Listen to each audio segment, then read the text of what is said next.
So you've seen my video on this drone. Check it out now if you haven't, card on screen wherever it is, or link in the description. So the day I got this drone, I was super excited about flying it. I just took it out of the box, left it for a few hours because it was raining or something, or it was too windy, and then I'm like, okay, this evening I'm gonna go fly the drone. Sun's like already pretty much set.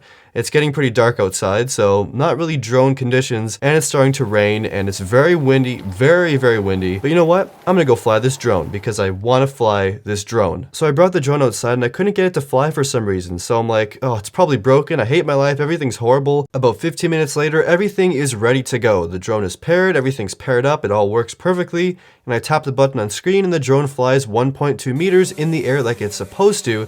And then here's where the bad stuff happens. I didn't read any of the instructions, obviously, I'm that kind of person. So what I did instead of tapping the buttons on screen to land it, was I brought the joystick down really, really fast for some reason. So the drone hit the ground really hard and then flipped over onto the propellers. So at this point, I've lost my shit. My drone is on its back, grinding into the sidewalk, and it's making an extremely loud noise at about 8 o'clock now. It was doing this for about 2 to 3 minutes straight, and it wasn't the drone's fault at all. The drone was completely innocent in this case. It was all my fault because I didn't read any instructions at all. During this time, I turn off the controller and it still keeps going. I turn off my phone, it still keeps going. I can't even remember what I even did anymore, but I think I actually hit something on the controller again, and then that turned off the drone from spinning on the ground, and that was basically it. It was such a frightening experience. Like 5 minutes straight of a drilling sound. It was so loud. I'm like, the drone is gone. It's completely broken.